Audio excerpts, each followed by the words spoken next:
What up, big time gang? What's going on, family? And now Prestige Syndicate Yeah, as what's well. going on, Yes, Prestige sir. Syndicate? So we got our special guest today, Mr. Simucom Reviews, DK. Yo, So I'll yo. say what's up in the chat. Um, if you guys missed it, I was on DK's channel last week and we had a blast. And so Kev took a sick day today. He's celebrating his birthday with the family today. So let's give Kevin a big shout out and let him know happy birthday. But DK the man said, heck yeah, I'll be on the show. So here we are. And I think we got a good show planned for today. So I hope you guys are all ready. Let's do some discussing, some deep discussions. Yeah, Dale's got it. Big time gang, Prestige Syndicate with the hashtags. Yep. Oh, man, we got the whole crew here. We got Cliff, Dale, Ad, K-Trey. Let's see who else. Yeah. Stevie Lost Delacruz. Time, Steve Dela Cruz. Mm-hmm. Mad Cad, what up, bro? Yep. Man, you guys were chatting away. I missed all kinds of stuff already. Justin Spangler, what up, bro? Rip Fast. Yeah, what's going on, Cliff? So first thing I wanna discuss is you guys enjoying this show. I wouldn't continue to do it if it wasn't for you guys in here chatting away. Come on, Lee's in here. What up, brother? This is what motivates me to keep doing it. It's fun. I really enjoy it, and I want you guys to know. I've been talking about waffles like crazy. The next one is going to be a 7750 Valjoux movement. So I'm excited for you guys to win that watch. That's one of the big time games, right? Yeah. It's a chronograph automatic. Yeah, chronograph automatic day date. It's identical to the one that I got recently, but it's blue. It's blue where mine is green.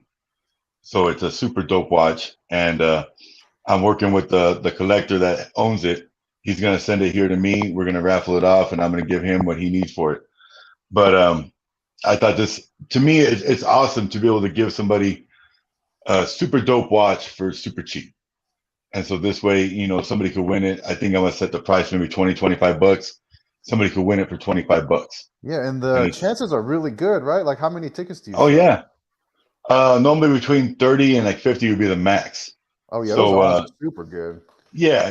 If you only buy one ticket, you have 1 in 50 chance. If you buy, let's say, 5 tickets, well, you got 5 out of 50. I mean, that's super, super good odds. Yeah. But so, yeah, I'm trying to keep it to where we'll do, you know, my quartz regular watches and then try to get you something exciting. Like after this one, I'm going to do something, you know, a quartz watch, and then we'll do something again. I'm thinking pave dial is what I'm gonna try to do for the next one. You know, just try to keep it to where you guys are getting something super dope for super cheap. Yeah. That's the goal.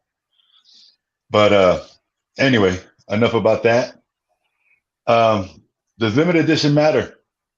What do you guys think? Does a limited edition 1 out of 50 make it more interesting or more valuable? What do you think, DK? Oh man, this is such a tough What up, Kyle? Because like watch collecting or the watch hobby is one of those rare or one of those few things where it's like it's such a hybrid of opinion and then objective facts, and so I guess it really all depends. I do think limited edition does mean something, and I think it does increase the value of any watch, but it kind of depends. There's like, it's not just the end all be all, like, oh, just because it's limited edition makes it special. Like, it has to be a good watch first. And I guess, yeah, I mean, really the quantity does matter, right? Because you can't just have like 10,000 of them made and then limited edition, you know, because to me, then it's like, okay, it's not really limited then, you know? No, exactly. I agree. I agree 100%. Like to me, a limited edition out of 50 or 100 is like, wow. You know what I mean? That's where I think one of my enforcers from Aragon is a limited edition 1 out of 100, I think. And to me, that's like an amazing, amazing number, but it doesn't it doesn't really make it more valuable to me as far as if I was to resell it. I don't think I could justify asking for an extra 50, $100 for it.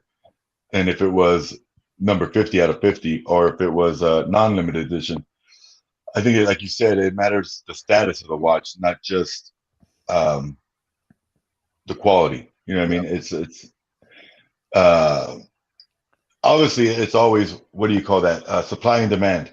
Mm-hmm. The less supply, the more demand. Obviously, the price goes up. Mm-hmm. So when you're talking about, something like a Patek Philippe that only has 100 watches made, that demand is, there's probably a million people that can afford it and want it, and only 100 get it. So that price is going to go way up.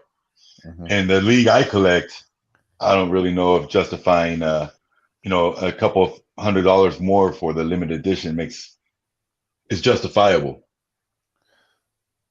Yeah. Yeah. I mean, because value does play a role in all of that. So paying a higher price for a limited edition, there's still value if in the long term, like the cost of that watch goes up, because then you see some value in that. Even though we say don't invest, I mean, there is some value in getting a watch that's an investment. There's something special knowing that the price is going up. But if the price doesn't go up and it's just a cheap watch, not like cheaply made, but not an expensive watch, then I guess there's not really any value spending more for it just because it's got a limited edition title. No, yeah, I agree. Like, I just got an Android that's number 2 out of 500, Mm-hmm. and that price didn't change because it was a number 2. You know what I mean? But it's a dope watch. Oh yeah, red, white, and blue watch. I love the watch. I've been wanting that thing for years. Let me say what's up to the family. We got Nikki, Brian, Cliff, K Trey, Steve, Mo. I thought I saw a few more names that I hadn't said what's up to. Oh yeah, Mr. Toast himself, Kyle Jett. nice. What's going on, folks? Appreciate you all tuning in. And so, yeah, we were talking about limited edition and, the price, justifying a steeper price, or if it just means more to you. Because I know, like, my Enforcer that I got number 1, that's just like, it hits a little harder for me. I don't think it's worth any more, but it's definitely more special because of number 1. You know what I mean? I think it's number 1 out of 100, if I'm not mistaken. I gotta verify that because I don't know. My memory sucks. We got it's a number 1 out of man. 50. It's a number 1 out of 50. So that's even better. I'm gonna try to get that on camera if I can. I don't know if I can or not. Can you see that at all? Can't see the number, but I mean, it's clean. It's beautiful. Yeah. Yeah, it's a number 1 out of 50, which is, to me, that just makes it more special, even though I don't think it's worth any more money. Mm-hmm. I was just happy to get a number 1 because every limited edition I ever bought, it's always a super high number when I get it. Some of these guys are lucky and they get like number 5 or number 7 when they get like a JT out of 999. You know what I mean? Yeah. Yeah, they get the number 7 or number 3, or I think Invicta actually holds on to the number 1s. I think they do, and then they resell them on Invicta stores for like crazy money. For real. Vincent, what up, brother? Tria, man. Dave, Nikki, what up, brother? Trying to make sure I catch everybody that's coming in. What about a limited edition? You get the prototype, like Kyle got the last Tuesday on John's live stream. I missed it. I didn't see what he got. Yeah, he got an X-wing, but there was no number, so it was just blank, and then out of however many. And I guess Kyle was saying that means it's a prototype. Oh, okay. I've heard that before too. Mm-hmm. That's cool. I mean, I don't really think it's worth more money, but it's definitely something that you can brag about and say, hey, I got a prototype. That's cool. Yeah. And I mean, that value all depends on which audience you're, just like catering to, because you kind of got to know your market. So like, if we're talking about Aragons or Invictas, like, we're not going to go try and make more money at a Rolex Facebook group, like they're yeah, definitely not. You got to be surrounded by like-minded people, and they'll see the value in it. So, yeah, exactly, definitely. Yeah, I would definitely not suggest putting an Invicta up in a Rolex group unless you want to go at it with some people. For sure. Yeah, I like the on there. numbers. For me, I don't necessarily care too much about the number. But there are some special numbers that I think would be cool if I got. Like obviously number 1. You know, we got 13, we got 69, right? Giggity. We got maybe 100, 666, all those like numbers that have like meaning behind it. Not that those like meanings mean anything, you know, like physical, but Yeah. it's just kind of cool because they have a history on, you know, that specific number. No, yeah, I agree. Dale says if it didn't matter, I would be crossing my fingers for every watch I get. Number one, number one. Yeah. Yeah, I think we all want that number one. It just hits a little harder. It's just a little more special when you get it, for sure. I got the incoming piece should land tomorrow. The Chinese character millipede. I'm gonna try to get that out for you guys. Hopefully by Sunday night. If I get it tomorrow afternoon, I'll try to shoot the video before I go to bed tomorrow night and get it out by Sunday. But that watch, I got to pick my number, and I picked number 13. One was gone already. I didn't want number 2, so I went with number 13, which is my number, my lucky number, the number I had tattooed on me multiple times. So I figured that was fitting, and it's blue. Blue's my favorite color. This all kind of made sense. I love that millipede. It just like looks so clean. I don't know what it is, like the bracelet and then the bezel. I think it's that resin bezel. Yeah, it is. It's that resin bezel. Yep. It definitely is. Because I've got the whole set, which is all 4 colors in the 48 millimeter. And now I got this Chinese character one coming. So that's 5. So I got all 5 of that resin bezel. But like the black and white one for me, that piano black with the white and black resin bezel, just it's hard.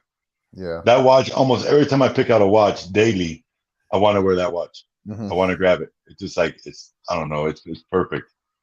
Do you find yourself forcing yourself to not wear the watch that you really want to wear just so you can give all the time watches wrist time? all the time. All the time. Yeah. Like today what I'm wearing is something that I picked because I wore the one I want to wear today yesterday already. And so I purposely picked this one because it's the same color scheme, but it's not the same exact watch. Yeah, so I forced myself today.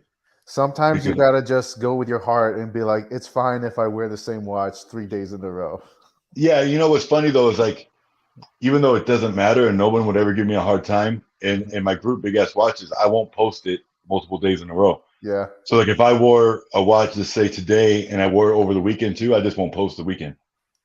So I'll post it, you know, the first day I wear it, and I won't post it again until I flip and wear a different watch. Yeah. That's just my own little thing. I mean, it doesn't matter. You can post it every day if you want to, but I just, for some reason, I'm like, they don't want to see it again. They already saw it yesterday. So. Yep. Rip Fast says, I picked lucky number 8 for my millipede. Nice. I got the 48 millimeter 1-2 Chinese character. Congratulations. Those sold out quick. Cliff says he got number 4 for the Chinese character millipede. It should be here soon. Yep. Mine's hopefully it'll be here tomorrow night is what I'm hoping. I know K-Trey was lucky and he got his in a day. He got his today actually. Nice. Yeah, and it's a beautiful watch. He posted it in Big Ass Watches. It looks great. I can't wait to get mine. My lowest is number 7. So Mo says his lowest limited edition is number 7. Yeah, and see, I mean, I guess we all do want that number 1. I think any watch collector wants that number 1, regardless. I got screwed out of a number 1 by Shop. Go figure. That was Ice Cold Kyle. I think I heard your story, just my memory sucks. I want to say that you were supposed to get a number 1 and you got a different one, a different number, or the wrong watch. I am what not up, Wiley fan. Hustle? Miss DC? Oh, what's going on, DC? Yeah, I'm not a fan of Shop HQ. Like their customer service just sucks. Yeah, no, I haven't dealt with Shop HQ ever as far as customer service. Luckily, I've been very lucky. But yeah, those days are past me already. Nothing against people that are doing it, but just for me, there's just nothing that is intriguing me enough like the Aragons and other brands are right now. So I've did my attentions elsewhere now for sure. I need a number 1 and a number 2, so then I have 1, 2, 3, 4. I like your thinking, bro. Yeah.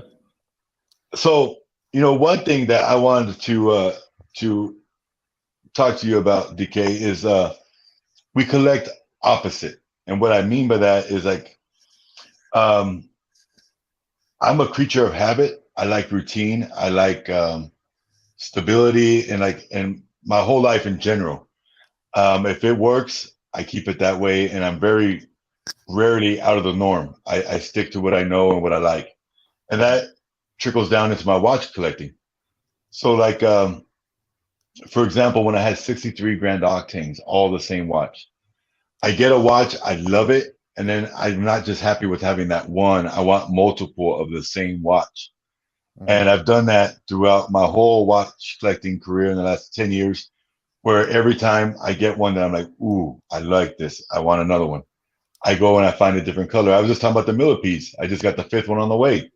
Exact same execution, just different color. Bezel and dial. That's the only difference. And I noticed that you're big on variety and you have a lot of different brands and a lot of variety.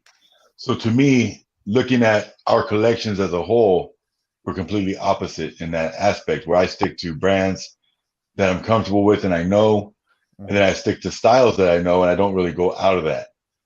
And I wanted to see what the Big Times gang take is on that, because sometimes it feels like it's redundant and it's kind of pointless to continue to get the same watch over and over in different execution. I've noticed that's my trend.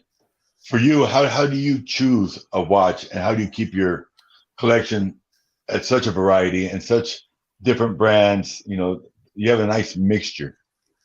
How do you work that out for yourself? Is it just the way you're wired? Well, let's see. Well, first of all, I'm going to counter your argument and say that I think our collecting strategies are, the foundation is similar. So we might buy different types, but the foundation or the principles that we operate is we go for what we like. And so I think that's why we get along so well, because like we focus on the things that we enjoy, and we also let other people focus on the things they enjoy. And that's why as a community, we all kind of enjoy each other because we're just supporting each other in the watch collecting. I guess for me, I don't know. How do I pick watches? I think the ones that really pique my interest are not necessarily the underdogs, but, well, I guess kind of the underdogs, right? The ones that The less known. don't get too much. Yeah, or maybe not even less known, but the less popular, the ones that kind of get ragged on a little bit. And that's actually kind of one of the things that got me into Invicta, because like for new people coming into the watch hobby, when you look up Invicta on YouTube, like the first 5 videos are talking about how shitty the brand is, like how bad they are, you know? And so like that kind of pissed me off because I didn't even know the brand, but I'm like, man, you know, like how are you just going to talk crap about this kind of stuff? And half these people are just posting up pictures of this watch. They don't know anything about it. So those are the kinds of watches that really get my interest. The ones that you just hear people kind of talk crap about, but they don't really have any experience with. And so I like to, that just kind of challenges me. It motivates me to get them and then kind of rub it in their face saying like, no, you're wrong, dude. You don't know anything about this watch. So I like your strategy. You're the one that's saying, let me show you what it's really all about. Yeah. And don't take this guy that's a hater's word for it. That's awesome.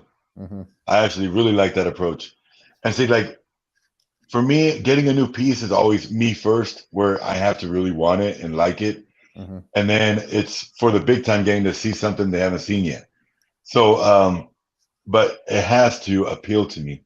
I've had so many people ask me to get watches that, you know, I feel like sometimes they think that I'm rich or something and I can just buy whatever they want me to get. Or I imagine we have some kind of closet that, you know, like Indian in the cupboard, I just open it and that watch appears and I can show it, you know. So I'll get people that ask me for watches and I'll look them up and I'll be like, nope, that's never going to happen. Like I'll never review that watch unless it was either sent to me by the company itself or by a collector, because I won't buy it.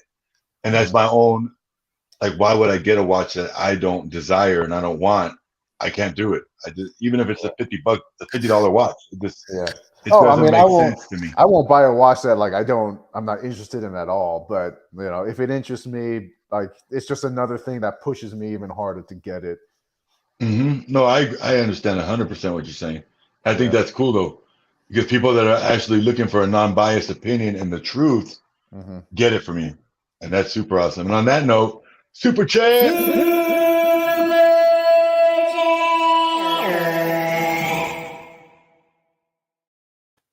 Dude, I've always wanted to be on this side of the screen when you do the super chat video. And for the guys in the audience, it's awesome. It's an incredible experience. Thank you, Ad. Appreciate it, brother. I think I need more Aragons and excursions. Definitely need more Aragons. Excursions, what are you up to now? Like 30? And that's one thing that I've noticed a trend with Invicta collectors in general too, is that we all tend to do that, where we hoard a specific type that we like and we get multiples of it. Dale was saying how he has a lot of subaqueous specialties. I want to say, if you count the hybrids, I want to say I have over 20, maybe 30 subaqueous specialties. You know what I mean? And it's crazy the way my mind works, but it's like, I like that one, so I need it in all the colors.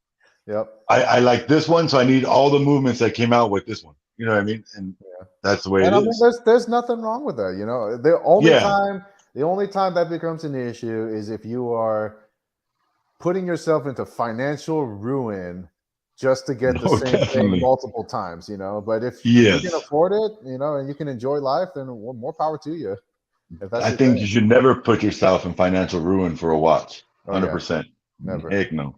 Like, because nobody else gives a crap about your collection. Like literally nobody else cares. You know, so don't do it to show off to other people on Instagram or whatever. You know. Yeah. Steve says not necessarily only Invicta guys, because they're gonna do the same thing. Well, yeah, I'm proof of that. Like I've got 6 millipedes, counting the one that's on the way.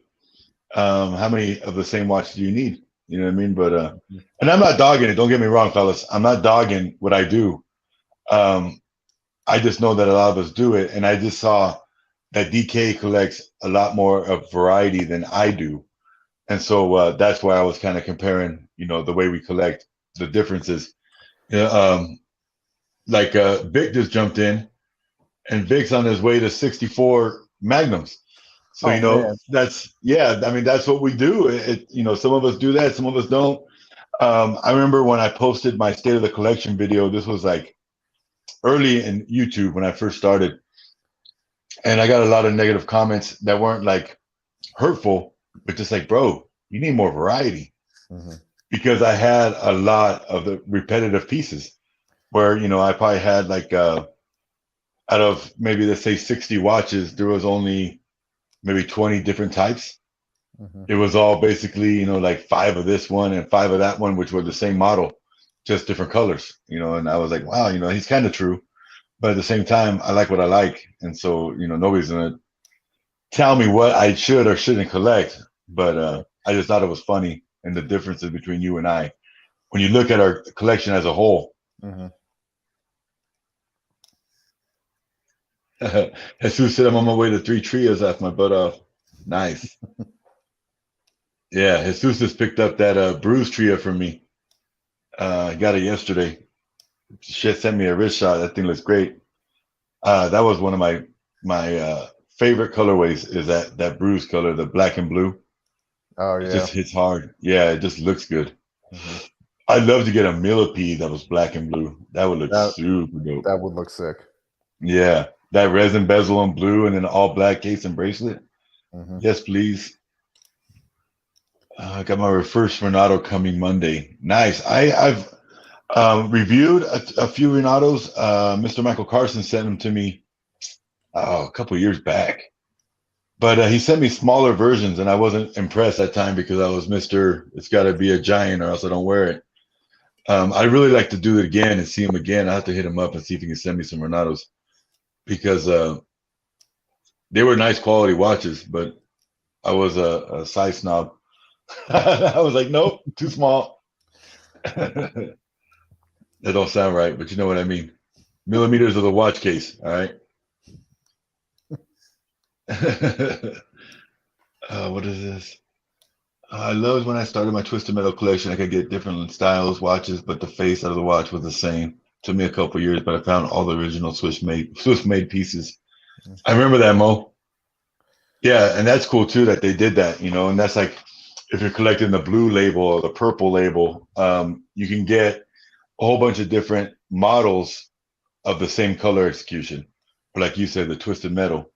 Yeah, that's fun to do. And that's kind of like the how would I put that? That's the motivation sometimes is I want to collect all the model numbers in that series. Mm-hmm. That's another thing that I do. Like right now, I shot a video this morning of my excursion collection, and I'm missing one to complete a set of 4.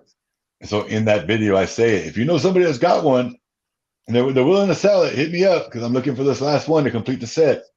I don't need it, but I wanted to say, yeah, I got the whole set. I mean, nothing about this hobby depends on need, you know. But I completely understand. Yeah. I think it's natural. I mean, it's kind of different, but sort of the same. But I think I've already showed these, but I got 2 Seiko Turtles right here.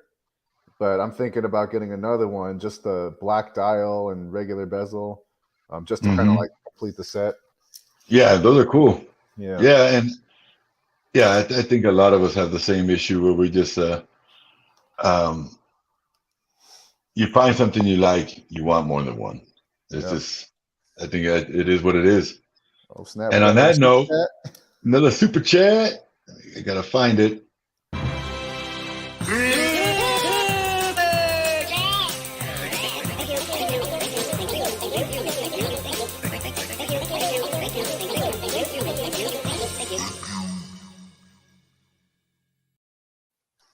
Thank you real fast. Much appreciated, brother. Yeah. Much love. So what's going on with Aragon? Do you think there's going to be like a partnership there? With me and Aragon? Yeah. I dreamed of something like that, but I don't think so. No.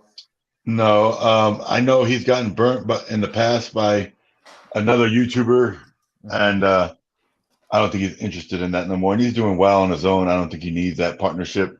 Yeah. That's definitely going to stray me away though, because the watches, I love them, and damn Wing Liang and his I'm not sure what she's, customer service rep, Christina.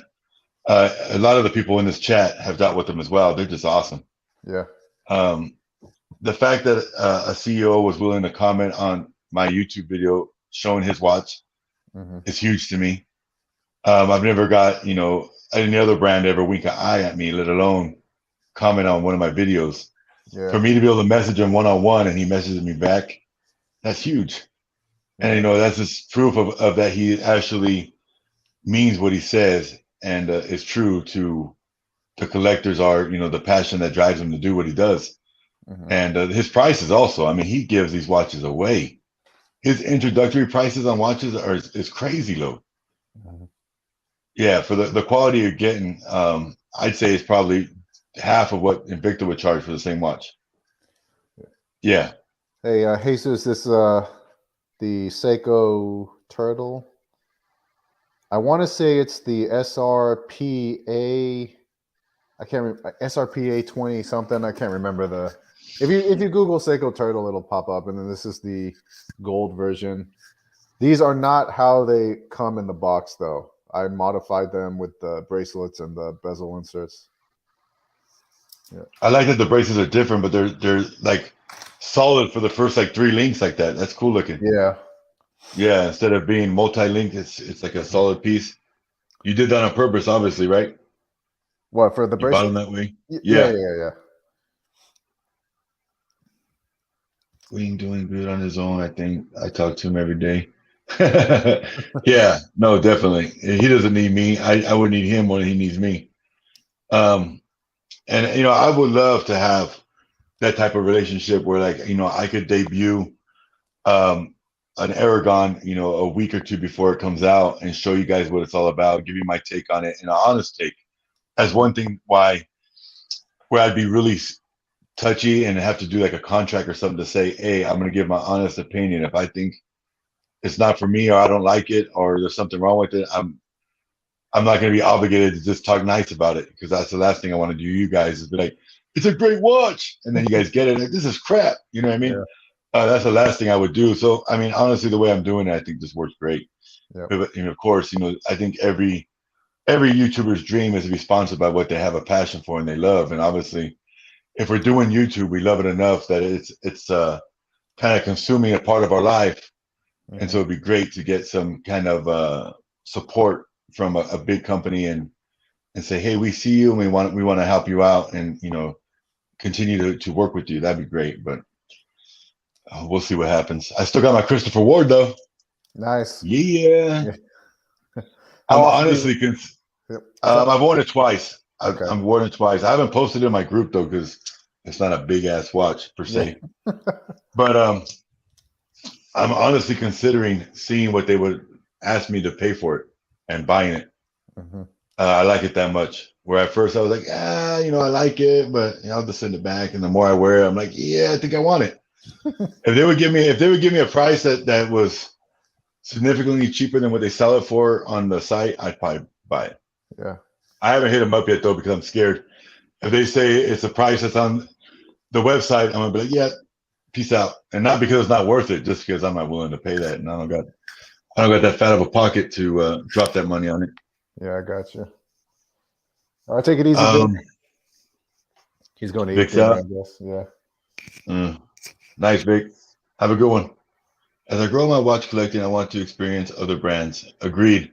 And I think that's healthy for us, is not to be brand loyal to a brand that's not loyal to you.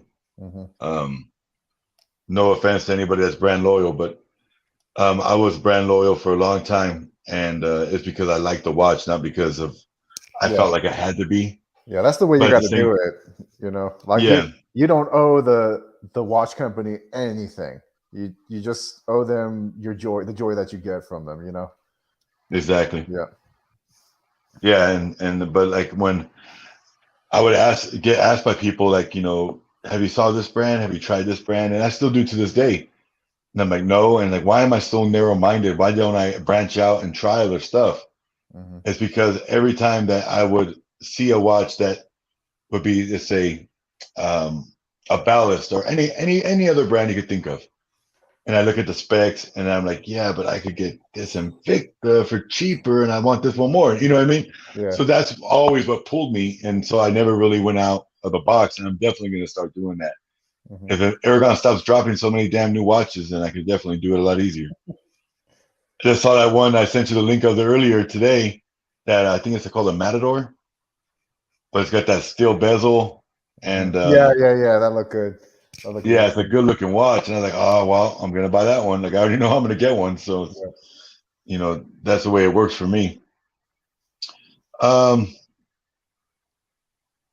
peeves in the watch community.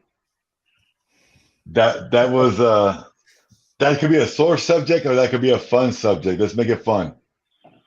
I want to see the first comment of what somebody's got to say.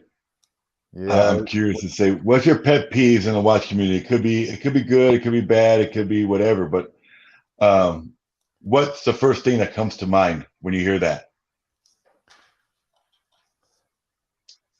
Who's going to be the first one? Who's our first victim? I want the red and green in the Matador TBT. Haters. So Cliff said haters. Yep. Yeah. In my car with the huge diesel, he said every man should wear a watch. He said he paid $1,000 for that diesel. Yeah. Diesels were pricey back in the day. I had a few of them, and I think I paid like $500 for a couple of them, which was way out of my norm, but I was saving for months for those things. But that's because they were the biggest watch I could find at that time. I didn't know any better. Nobody knows what time it is. So Rip Fast's biggest pet peeve is nobody knows what time it is and they all got watches on.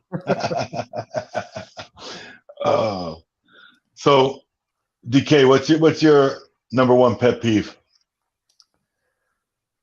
Oh, let's see. Unsolicited opinions on when you share your watch. And like it's just it doesn't like bother me, but if we're talking about pet peeves, yeah, kind of being honest, Yeah, it does kind of annoy me when when you share something and then because there's a difference when you're sharing something and then when you're asking for someone's opinion on it, right? So like for me, if somebody shares something to me, I'm not going to tell them, oh, I don't like that, because it's yeah. like, why would I tell you? Why would I say that to you? It's like, Hmm. not that watches and kids are the same thing, they're not at all, but it's like you would never, if somebody posted a picture of their family or their kid, you would never go, oh man, your kid's kind of ugly. you know Yeah, yeah. like No, I don't think you would. Yeah, so it's like you got to be a very mean-spirited person to do that. yeah, and I know watches are a material thing, but I think everybody is very emotionally tied to their watch because it's an expression of what they are into and what they are passionate about. Hmm. So that's one of my pet peeves, and I know it's something I got to get over and not take so personally. But it's I mean it's a pet peeve. I can't control like what pisses me off. I can No, only yeah, and control I how agree I with you on respond that. to it. Yeah. Um, Yeah. my thing is like the almost like the opposite. The people that always come into the rescue. Uh huh. There's a certain time and a place where you need to come to the rescue for somebody. Uh huh. And believe me, if I see a big time gang member getting jumped, I'm going to jump in and I'm going to help them. Hmm. But um, there's a few instances I can think of, but one that stands out is the football watch that Invicta that came out with that vintage. Um, there was a post in a group that was not Invicta, and one of the Invicta, celebrities was getting really butthurt because people were kind of saying like, "Yeah, I'm not interested in that watch. It's ugly." Hmm. But the whole post was um, somebody I know is getting this watch. That's it. It Hmm. wasn't a negative post, and people have their negative comments. Who cares? Hmm. Scroll on past it if you don't like it. And that's my thing is like the sensitive level has went from you know 2% to 99.9%. It's like Yeah. grow some thicker skin, man, and learn how to scroll past stuff. It's social media. People Hmm. are keyboard warriors. They can say whatever they want to say, and nothing's gonna happen. Yep. Don't let it, don't let it become where you're going tit for tat. Because like me, right away, I see those and I'm like, yep, right on by. I keep going. Sometimes I'll go in the comments just to laugh a little bit, but most of the time I just, yep, I don't want no part of that. And I've put in the work to build my name up and get a reputation. Hmm. And the last thing I'm going to go in there and do is fight with somebody that has nothing to lose and make myself look like a fool. First of all, Yeah. because there's no way you can win to somebody that's ignorant. You're just not going to win no matter what. They're right and you're wrong no matter how right you really are in Yeah. facts. Yeah. And so I'm not going to even put myself into that situation. And the people that do, it makes me laugh. It's like, um, why waste your time and energy on something that is not that big of a deal, man? Yeah. There's way bigger Exactly. things to worry about. Hmm. So that's my biggest pet peeve is just like, come on, man, let it go, bro. You know what I mean? Yep. Oh, let's see what everybody's saying. I missed a whole bunch while I was over there flapping my gums. People hating on certain brands. Just wear what you like and shut up. Yep. Hmm. 956 Mo says, thoughts on smartwatches? I got an Apple Watch for Christmas and I'm a big fan of it. Um, I won't do a smartwatch, and this is the reason why. It's nothing against smartwatches. For me personally, if I'm wearing a smartwatch and I like it and I fall in love with it, then I've got all these back here that I'll never wear. So to me, it makes no sense. You know what I mean? Like I won't even go down that road. For me, yeah, again, same thing. Nothing against smartwatches are awesome, right? They're a tool. But when it comes to watches, I prioritize hardware over software. So like to me, Yeah. I like the mechanisms and all the things that Hmm. kind of make it more inefficient. Whereas the smartwatch is like the apex of efficiency and technology. I sort of want to go back 50 years and have something that has Hmm. moving parts and and gears that rotate and stuff like that. I agree with that 100% because like my G-Shock, Uh-huh. when my lady was, my lady obviously wanted my input before she bought it. And I was like, it has to have the analog hands and the digital. Hmm. I don't want just pure digital. And it's because to me, that's what a watch consists of is an analog hands. You have to have that. So even though it's a digital watch, I still wanted to see those analog hands so I can read the time that way. And so I get that 100%. Yeah, the technology. Yeah. Let's see. I'm loyal to Swiss made Invicta. You put a LOL. TBT, I know the whole situation. Oh, I know what you're talking about. Yep. Over childish stuff. Yeah, I hate when people bandwagon for popularity's sake. Agree with that one too, Trap. Yeah. Keep your own opinion and don't be swayed by the majority. I agree 100%. And I know DK wouldn't get swayed, and I know I wouldn't. I like what I like, and you know, you can hit me over the head with a hammer. It's not going to convince me to change what I like. Biggest one is a sale. No one knows how to use these words. Yeah, I agree. I see a lot of that, just like you are and your and yeah. I don't pay attention to those anymore. It used to irk me. I used to want to correct people actually. Well, like, I'm not no actually, teacher. another pet peeve of mine, if we're talking about grammar, the grammar cops are the people that use that as a comeback, like to the argument. Well, it's like, oh, well, you don't know how to spell your. Yeah. And stick their tongue out. Yeah. Invicta had a $2,000 diamond piece with the NH35. I don't hate the NH35, man. I love it. Yeah. If you're looking to buy a watch because it has diamonds, as long as it's automatic, that's good enough for me. Your price is what you're willing to pay, not what they're willing to ask. So to me, a $2,000 diamond piece with an NH35 is Invicta worth $2,000 no matter how big the diamonds are. If you're willing to pay that, what does it matter? That's how I see that whole situation. I've never spent, I think the most expensive Invicta I owned was $775 plus shipping. And that was like crazy money for me to spend on an Invicta. But it was a tourbillon. It was a beautiful watch. Yeah. And I didn't have a tourbillon at that moment, and I was very hungry to get one. But the NH35, I prefer that over a lot of other movements. I tell you that much. Any auto NH movement or any movement, I prefer over all my quartz, 100% all day long. I will say I have a cap on how much I'm willing to spend on a watch if it has an NH35. So like, I think the highest I'll go is maybe $300 to $350, and then like there's nothing wrong with an NH35, but you know, at a certain point, the movement does have to go up in quality. You know, like, so I'm not saying that the NH35 is a bad movement; it's a great movement, but you know, it's a $20 to $30, $40 movement. You know, does $500 plus justify buying an NH35? You know, and that's just for me. You know, I still think it's a fantastic see exactly what movement. you're saying. Yeah. So like I have a San 6 Pave dial that has an NH35 in it, and the other one has an SW200 in it. They both have the same amount of diamonds. One's rose gold and stainless. The other one is yellow gold and stainless. And people will say that one's less valuable than the other because one has an NH35 and one has an SW200. To me, it's the exact same movement. Just one's made in Japan and one's made in Switzerland. Like, yeah, I mean, they're both mass-produced movements, you know. Yeah, they're both three-hand movements. They're close in joules. One's 25 joule, one's 24 joule.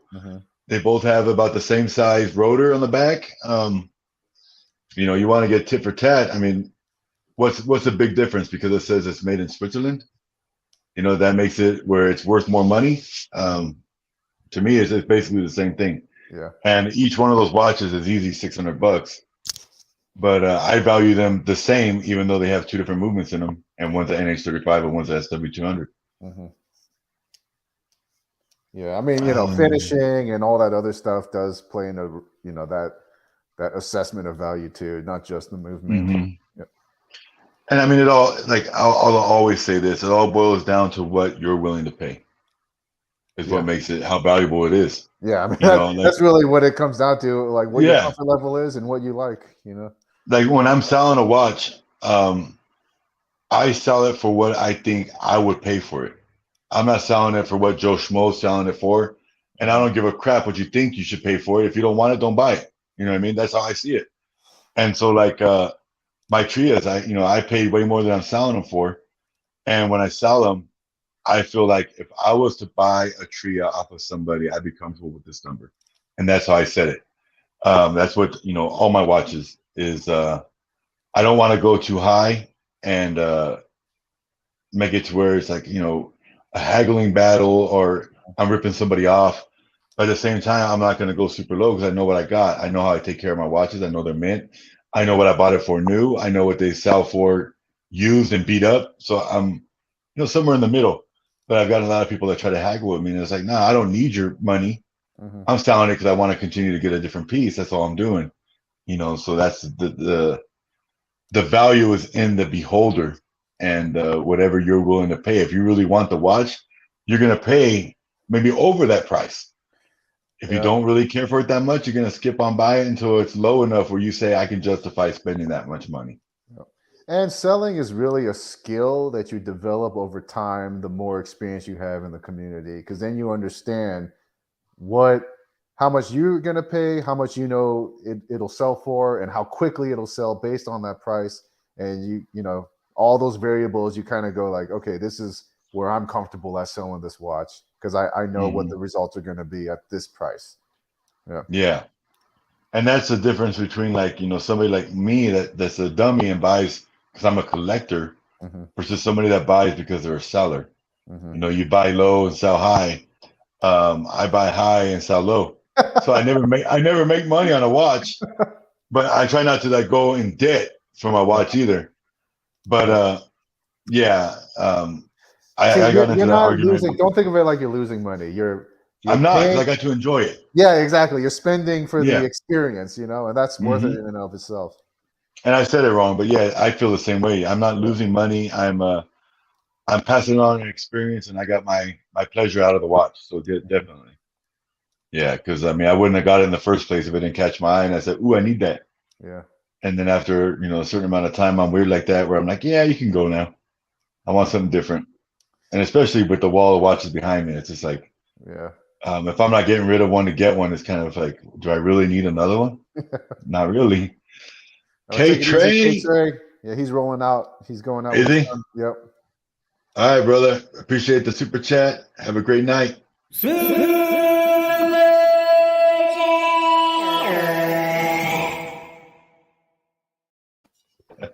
Shout out to my boy Ad. He hooked me up with that those new super chats and the new intro. Awesome. Hey, Brian Pite says, have you guys ever purchased an Invicta while on a cruise ship? If so, what do you think of the prices? I personally have never been on an Invicta cruise, but I heard that they sell them at MSRP. I don't know if that's true or not. So I know the Shop HQ cruise, which is the Invicta cruise, they give Shop HQ prices for the most part. But I know I've heard horror stories of guys buying like a pro diver that'd be like $80 on Amazon, and they're spending like $600 on the cruise ship. But I personally never been on a cruise ship in my life, so I've never bought one. Yeah. This pro diver, when I got it, it had a price tag of, I think it was $995. Oh yeah, that's one of the biggest things that make Invicta look bad is the inflated MSRPs. But at the same time, it's like, are you gonna take that seriously? Like, come on. Well, what I think it's a bad look because there is people that don't know any better. Yeah, you're right. And that's the bad look. I see guys on OfferUp showing that tag and it says $29.95, and it's I'm trying to think of a model, a Sowako especially with the quartz movement, and they're selling it for $27.95 because it's used. And it's like, bro, I wouldn't give you $150 for that watch. You know what I mean? And it's either they don't know any better, or they think that they're going to catch some sucker that doesn't know any better. And that's the part of that MSRP that really bothers me. Is you're going to get people that like that watch, and they're like, wow, that's how much they cost. Okay, I'll pay that, and then find out that they paid like 20 times over what it should have cost. That's the part where I think that really gets into that gray area where it becomes a problem, because who cares what they put the MSRP at really? But when you start making people pay a crazy amount for a watch that isn't worth that, that's when it becomes a negative thing. And the Victor Cruz watch prices were ridiculously high. So Trap knows firsthand. Trap was actually on those cruises. And he says in 2019 that Victor Cruz watches were super high priced. Yeah, I've never been on a Victor Cruz. I'd love to go now. Back then, it was like, yeah, I'd like to go, but it never, it was really something I wanted to do. But now there's such a community of people that I know that I'd be going on there and meeting friends that they're friends, even though I never met them in person. Yeah. So that's what I look forward to about that whole part. Yeah. I know I would have a blast. That's what drives me to want to go, is not anything else but meeting the people that I've got to interact with for years. That's what I would go for. Because I'm not on Shop HQ. I mean, I can care less about all that stuff, but the people are amazing. I love the Big Time Gang and the Victor family and the Aragon family. Tommy DK, what's on the wrist? Oh, you're right. I haven't done that yet. I'm slacking. All right, let me get the little intro video. That's important.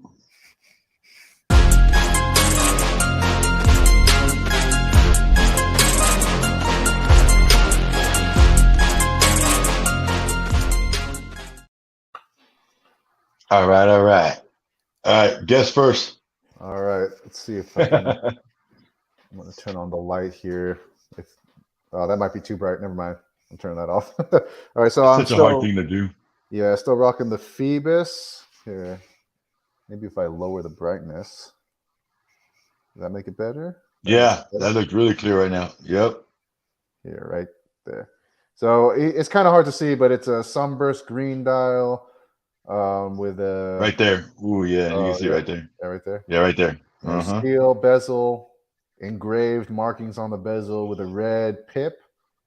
And then what really makes it special is this.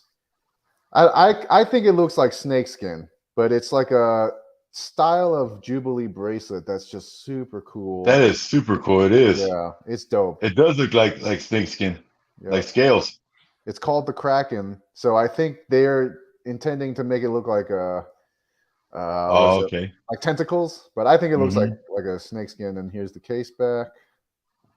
And the reason why I got this was because every single review on YouTube of this one says paid promotion, and there's nothing wrong with paid promotions, but that also kind of pissed me off. So I'm like, I'm gonna buy it myself and see for myself, and I want to give a non-paid opinion, but so far it's been fantastic. I absolutely love it. Awesome. Yeah. That's what size, millimeter case size? Let's see. All right. Okay, so just the bezel. Oh, wait, that's inches. Okay, we're looking at a 42 millimeter dial. If we include the crown, that goes up to about around 47 millimeters. Nice. Yeah. Everybody in here says 42. They actually wear great. I know you're starting to go to the church of 42 millimeters, right? Yeah, I'm definitely getting swayed for sure. Like there's something about a 50 millimeter on my wrist that just like makes me happy. But at the same time, a 42 just it seems more civilized. If that makes any sense. Yeah, I mean it's just so easy to wear, Yeah, it's definitely more comfortable, definitely. So I'm rocking the big boy 52 millimeter Swiss made in Victor Reserve Master Calendar Hybrid or Fusion, whatever you want to call it.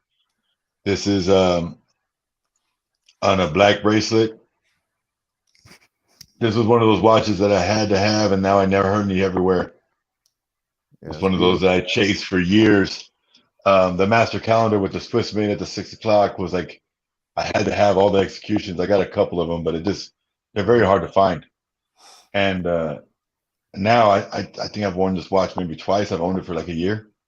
So yeah, it doesn't even get that much wrist time anymore. But that's what's on the wrist. Yeah. I mean, if you're interested in branching out to different watch brands, I definitely am. Phoebus is like, I don't know if they're a micro brand, But as far as like Chinese made watches go, I feel like they're up there. Their quality has Okay. always been 10 out of 10. Like just fantastic. Nice. Yeah, fantastic quality. And they're not nothing against homages, but all of their designs are like kind of unique, you know. They don't really copy off of other brands. Yeah, and that's a factory bracelet on that too. Yeah. Yeah, this is Oh yeah, all original. Mm-hmm. that those kind of things like that, like the unique bracelet, sell me on a Yep. watch. Yeah, and it's got the what is it? Divers Oh, the glide lock. Yep. yeah, divers extension. hmm Um, that's one of my main things, like for the Chaos or the Millipede or the Sea Charger, is the bracelet. I like. I mean, a lot of the times when I'm driving or something, I'll look at my watch, and what do you see? You see that profile of on the inside of your watch, and you see that bracelet connecting to the case. And the bracelet sells me a lot on a watch. Sometimes the watch could be pretty much traditional looking, but the bracelet's outrageous, and that's attractive enough for me to want it. Oh And yeah, it's like buying a super hot car but with trash rims, you know? Like yeah, it's not the main hubcaps. thing. Yeah, but yeah, it's like not the main thing, but it definitely increases It the adds experience so much, you know. 100%. Yeah. And like, I mean, I've noticed that you do a lot of bracelet upgrades. You do NATO, you do all the other stuff too, Mm-hmm. but you prefer bracelet, and I'm the same way. Like, I mean, Yep. for me, it was in the beginning, it was more. I don't even know how to put that. Again, to me, when I was younger, if it had a bracelet and a strap, it was more like a kid's watch when I was younger. Yeah, If it had a strap on it, and then when I got older and I started buying the watches that are humongous, it was more of a balancing act. Where a strap, it felt top heavy, and with the bracelet, it kind of balanced it out a little more with weight wise. mm-hmm. And now I just prefer a bracelet because of I'm in Arizona. It's 120 degrees outside, and I don't want leather getting ruined from the first time I wear it because I'm sweating. Mm-hmm. So to me, I just always preferred the bracelets. I have on my Pro Diver 7750-10 dial. Nice. Nice. Got Yeah, on a bracelets for Hercules 10 me, dial. I think bracelets just sort of represent like forever. Like they'll never, you know, steel Uh-huh. in my lifetime, that bracelet is not gonna wither away into nothing, you know. Yeah, Whereas definitely like not. Yeah. resin or rubber, eventually it all falls apart. But hmm steel and metal, that's what I like about it. That's a whole nother topic in itself too. Straps versus bracelets. Because there's a lot of guys that prefer straps, you know, like Mm-hmm. there's some of the strap makers that make straps. They've got customers that go back for every watch and get a custom strap made. Mm-hmm. To me, the rigidity of some of the straps turns me off too. Yep. Like that Christopher Ward strap, that thing was horrendous. Mm-hmm. Like I don't know what you have to do to break that in. There's got to be a trick. But hey, doggy, what's his name? That's her, Maggie. This is Oh, Maggie. her, Maggie. Yeah. Hey, Maggie. Get out of Gotta love here. the dogs. Look at her. Take me for a walk. No, she's like, I had a shit. Yeah, yeah. My dog is just over a year in December, and he's a Maltese, and you know the dog was for my daughter. Mm-hmm. We live in a townhouse, so I didn't want a big dog, so we got a little dog. And just in the last like 2 weeks now, he finally has grown up enough to be like, "Hey, I want to go outside," and he'll tell us. Mm-hmm. Before, if we weren't checking, it was on the mat or it was a mess. Mm-hmm. And so just recently, as he's gotten a little older, he'll jump up and he'll be like all excited and hit you and be like, "Hey, bro, let's go!" But before it was never like that, and I'm so glad that it's changing for sure. Oh, Gotta snap. love the dog though. Trap Oh, says he's going to be on the shopping network tomorrow. on Bulldog Shopping Network tomorrow night through Skype. Nice. At 10 p.m. So at 10 p.m. your time will be what? That's 8 p.m. my time. I'll just stay awake for that. I think Trap and me are on the same time zone. Trap, are you on Central Time? I think he's on Eastern, isn't he? Is he? I thought he Honestly, was. I don't know. I don't know. Yeah. But 10 p.m. his time, if it's 9 or 8, I might be able to stay up. But I'm a early sleeper because I work super early. I'm up at 2 in the morning, so I go to Damn. bed super early. Yeah, that's why the show's early. Everybody's like, make the show later. Like, no, I got stuff to do after the show. Mm-hmm. I got to go to bed and get my stuff ready for work. And yeah, my Fridays is everybody's weekend. Friday's my Monday, or Saturday's my Monday. So Okay. it's back to the grind tomorrow.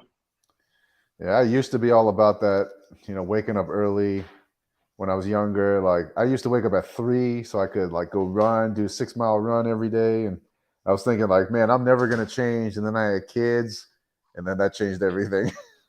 Yeah. Yep. No, yeah. What's up, Mom? What's going on, Mom? Said sorry we're late. It's all good. And they're awesome supporters, man. Like Yeah, that's awesome. I can't thank them enough for their continued support in this. I got friends that actually were there when I started this YouTube channel that hasn't watched one episode.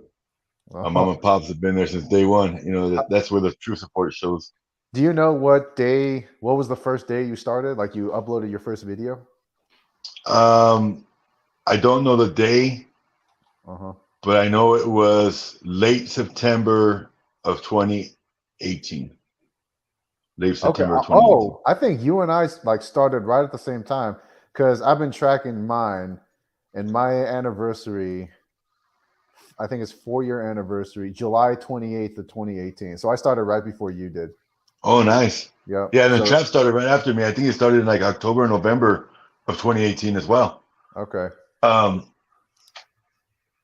reason I remember when I started is because the phone that I use for all my recording since day one is a phone that we're on right now on this live.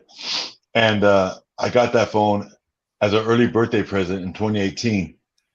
And I wanted to do a YouTube channel kind of, but my phone before that didn't have an SD card, and I couldn't record much before I run out of memory. And so I got this new phone, and that's the whole reason why I started the YouTube channel then, was because I got the new phone, and I was like, okay, now I can actually do it. Let's give it a shot. And then I grew decently. I mean, it took a while, but I grew up to like 100 subscribers, I want to say in a month or two. And that super motivated me. That super motivated me to go like boom and take it to another level. Before that, it was just going to be, a thing I did here and there and mess around with it. But then I got super motivated, and now we're here. It took me like a year to get to 50. Yeah, but the difference is I had a watch group on Facebook. Okay. Yeah, so like I can't give myself a pat on the back for that. I had people that were already like-minded that just said, "Hey, check out my link." And it's sad. When I did that, I thought I'd hit 100 in one day because I think my group was like at 400 members at that time. And I got like 2 collectors the first day to hit the subscribe button. And I was like, what the heck, man? Like, it doesn't cost you anything. Yeah. And I mean, still to this day, me and Trap are small time, and you, I mean, you're at what, 3,800, 3,900? Yeah, I'm at 3,900. Yep. And I mean, you're so full of variety. Me and Trap, we're mainly Invicta for years. And there's 20,000, 22,000 members in some of these watch groups. And, we can't break 5,000 in the first year. Like, it's crazy to me. Yeah. It's tough, man. People don't know the grind. Yeah. And that's the thing is, like, if you did, like, I don't do it for numbers. I know you don't either. If I did, I'd quit a long time ago. Yeah. I do it because of the people in this chat room right now that are chopping it up with us. That's what motivates me to continue to do this.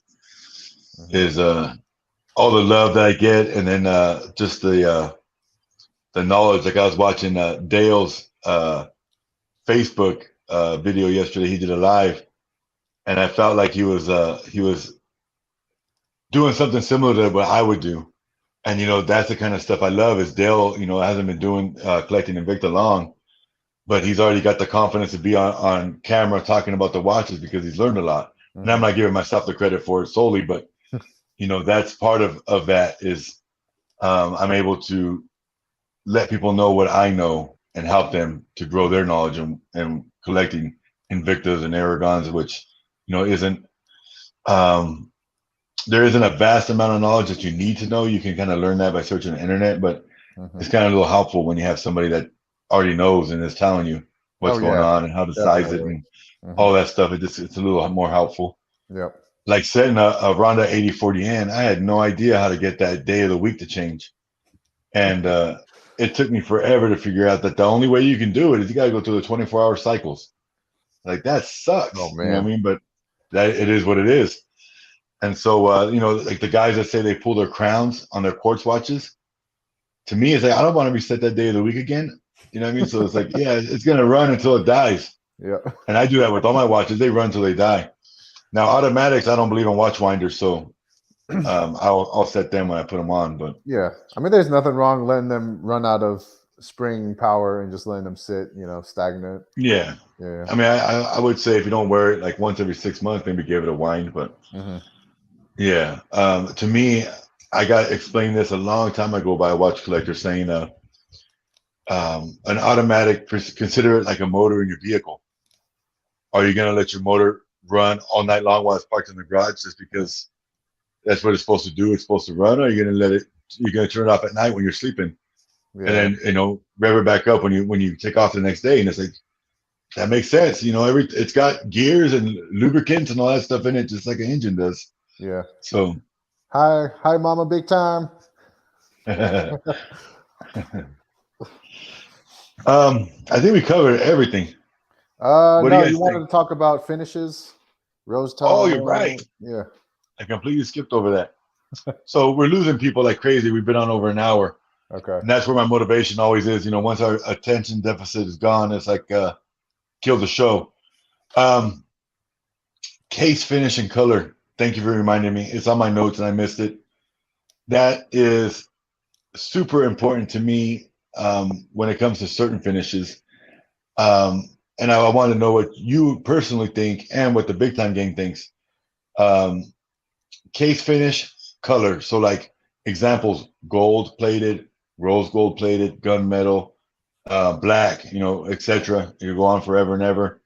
And then like if it's stainless and just stainless is what you prefer, is it brushed? Is it polished? Is there a finish where you like the brushed versus like the matte look, which is like a satin look? There's so many different finishes. What's your guys' preferences? Uh, Dale, what rose is tone is my weakness, rose he tone? said. Yeah, I Hey Dale, love I'll hit gold. you up. I'm letting go of a rose gold tria, bro. I'll hit you up. Yeah, I love gold. I think for me, I prefer like brushed finishes, but I like a hybrid. So brushed finishes that use polished accents to kind Mhm. of like increase the it just kind of like livens up the whole look. But if the whole entire watch is polished, I don't like that. Yeah, Yeah. rose tone, and then we've got high polished steel, rose gold, black and brush matte finish,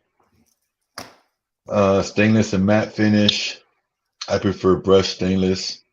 So like this Seiko Steelmaster, it's brushed finish, but it has accents of polished finishing that really just kind of Hmm. liven up the entire. Man, this is harder to do than it looks. It is. It Yeah. really is. Nobody understands, so they're doing it themselves. They're like, "Oh, well, yeah, now I get what you're saying." Yeah. Yeah. So for me, brushed 100% because I'm an oily person by nature, Hmm. and the main reason I like brushed is because it's not a fingerprint magnet. Polished, I think sometimes looks great, but I would prefer to have 99% brushed and just a few that were high polished, just like those ones I want to really stand out. Yeah. Here's another Seiko. So I love gold, Two tone. but I like how it's not all of one thing. It kind of uses Hmm. attributes of the steel tone, brush, polish, and gold, and it all just kind of plays really well with each other. Like this one. Oh yeah, yeah, Uh, exactly. Rose gold down the center, but all brushed. Yep. Yep. And then it all kind of depends on the activity that you're doing. Like there's a finish for every type of environment. Yeah. No, definitely. Like I really never thought I liked black watches. I own like 40 black watches. I love black watches. Hmm. There's just something about them that they look good. See, I've Just grown easier. out of all black. I used to, when I first got into watches, that's all I liked. Like the blacker it was, the better. The more I could get black on it. And then I guess because I was so obsessed with it, I just got bored of it. Burned Because out. I went too hard with it. And I was like, man, there's just too much black. Like I need some more color in my watches. Yeah, and that's where I'm at, honestly, Yeah. because I got one piece that's going to Kevin that's black. I just gave Kevin a black piece. I got rid of a black and gold piece. Yeah, I got a lot of gold too. So I've been trying to limit what I bring in that's gold because I've gotten so much gold already. Yeah. But like I love gold. That's hot. Dale, have you seen this one? You might like this one if this was in gunmetal. This Marathon GSAR. That was the one you did the video on the other day, right? The GSAR? Yeah, but I didn't do this mod yet. So just recently I put this steel bezel insert in it. Oh, okay. Yeah. But that watch was hot when you wore it on that video. I really like the watch. Oh, yeah. Yeah, man, And you know I got swag. And how much time did you put into that edit, though, honestly? I mean, filming, edit, everything. So a good day's work? Filming is easy. That takes me, you know, like what you see is how long it takes me to film. So like, you know, if it's 26 minutes of footage, that it took me 26 minutes to film. But editing is what takes me forever. So like a 26-minute video will take me 5 to 7 hours to edit. And then you're doing voiceovers as well, right? You're not talking while you're shooting the actual watch, correct? Yeah, I am. So I'll do voiceovers, but like maybe like 10-second clips. But normally when I'm talking, it's because I'm talking and filming at the same time. Gotcha. But yeah, like I know obviously when you're talking to the camera, like you are right now, I know you're actually doing the talking then and there. But I thought the rest of it, like when you're showing the watch, I actually thought it was all voiceover. Your voice sounds very clear for being shot while you're filming the watch. Yeah, well, I mean, I'll have a mic on, so yeah, like, yeah. I guess it's 70% I'm talking and filming, and then 30% I'll do voiceovers. Got you. But yeah, you got to think like 26 minutes for each thing that I'm doing. Because I'm kind of a perfectionist, so I want to make sure I'm not screwing anything up. So I'll listen to it 26 minutes straight to make sure you know, all the music is right, and then another 26 minutes to make sure all the text is right, and just that over and over and over again. And it's like it's exhausting. It is. And by the time you're done, you're like, I don't want to hear myself talk for the rest of the day. Yeah. Yep. That's what I get too. I've got 2 kids hanging off my shoulders, and I'm trying to edit. So, like for me, I don't do nearly as detailed of an edit as you do, but it's still the same thing because now I've gotten to the point where when I record, I don't hit stop if I mess up or I say something funny. I'll just be like, I'll edit that out. Well, then I'll forget. And I saw a video one time where the dog came in and was like gagging. And I looked down and I'm like, get him out of here. And that's all on the video because I never edited it out. You know what I mean?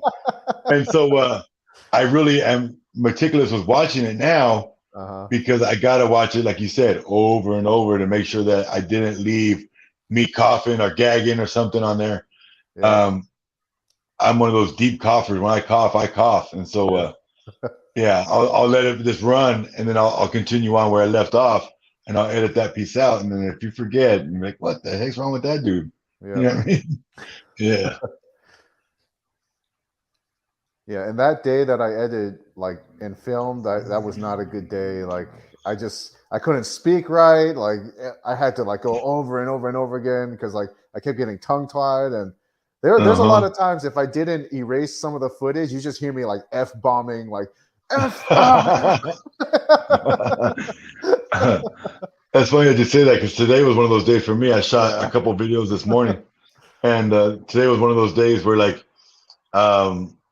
I'd say every 20th word I would like stumble over it. Yeah. And so like now I've gotten so comfortable with doing it that I won't even edit that out. I'll just leave it there. And it is what it is. You're getting the raw, real me. You know what I mean? It's like, oh wow. Because nobody's perfect and I don't pretend to be. Obviously you don't pretend to be. It's just we are what we are. And if I started to redo retakes and everything, I think I would make it way less fun for me. If I started every time I screw up in the middle of a sentence, I'm like, okay, start from scratch. Oh no, then it's like a movie production, and nope, I won't be into it no more. Yeah. What up, Fats? What's going on, Fats? Yeah, that's one thing that people will never understand unless they do it themselves, though, is how much time it takes to edit and to create it. Because like your detailed edits, like Trap's gotten really good at editing and does a lot of detailed edits. I'm doing everything on the cell phone, so my edits aren't nearly as deep as yours and Trap. I was actually surprised when you told me that, because it seems like you're doing it on a regular like computer. So well, whatever program you're using is legit. Yeah, I've got a legit. I'm using Power Director, and it's a legit actual. Like you can get the software on your computer, or you can do like what I do. I pay monthly to have the software on my phone with no watermarks or any of that stuff, because I didn't want any of that. But it's a lot more difficult when I watch somebody do it on a laptop or a desktop than what I'm doing, because I have to drag everything, and I have to, you use a phone. Yep. So doing my splits and all that stuff become very tricky, and it's trying to set the music to flow just right and get at that right spot where I want it to start gets tricky. So I use a lot of fades, and it gets a lot more complicated than it should be. But I just never had that where I wanted to transfer everything from my phone to a laptop when I could do it all on my phone. And I still haven't invested in a professional camera. So I'm not using like an SD card from like a GoPro or something like that I'm using. So it works, and it's easy for me. I can do it on the go. If I'm bored sitting in the car waiting for somebody to get in the car, I can sit there and play with an edit while I'm sitting there waiting. I mean, if it ain't broke, don't fix it. Yeah. They know exactly. It works. I'm ready for a new phone though. This phone's 3 years old, almost 4. I want to see what I can get to be even more clear as far as filming wise. But besides that, yeah, I mean, this is a Galaxy Note 9 Samsung. Yeah, and it still works like a champ. It's a good phone. Yeah. But on that note, let's wrap it up. So I appreciate you all coming in. DK, I appreciate you being on the show. Yeah, of course. Tough for an hour and 20 minutes, bro. And I want to give credit because I posted this in Big Ass Watches. DK made that, and I loved it and laughed my butt off so bad that I had to use it. Yeah, I gave you the bigger arm too, so you should. Yeah, I got the Arnold arm. Yeah. Oh, was that Sylvester? That was Arnold, right? No, Arnold and Apollo. Yeah. No, when I saw it, dude, I started rolling, and I was like, I'm still in that. You don't even know how many of your videos I had to go through to get the freaking where you're looking in this direction. Oh, okay, yeah. I was like, man, he never looks in any direction other than straight. And I'm trying to find the one video where you finally look here. And finally, I found one, and I had to like pause it right at the right time because you were like looking in this direction, but just for like 1 second. I love that you put the work in instead of just asking me, "Hey, bro, give me a side shot." Yeah. So I would have been like, "What the heck?" You know what I mean? I love it. Yeah. Because I'm lazy. I would have been like, "Hey, DK, I'm doing this. Send me a profile shot with your head like this." You know what I mean? Yeah. I wouldn't even think to look on your videos and get it. That's genius. No, I didn't even think about doing that. Which now that you mentioned it, that would have been way easier than what I was trying to do. Oh, that's good. That's good stuff. Yeah. All right, family. Like I said, thank you, DK. Appreciate your time, brother. It was an honor having you on the channel, and we'll definitely do it again. Yeah, for sure. To all the big time gang, thank you for hanging tough. We did an hour and 20 minutes. I try to keep it an hour, keep your interest, but I think we had too good of a time. It was good. And with that, if you guys have anything you'd like to hear us talk about or hear me talk about, hit me up, PM me, whatever, and let me know what topics you'd like to cover. And besides that, we're out, big time gang. Yeah, have a good weekend. Much love. Prestige Syndicate, big time gang. Don't forget it.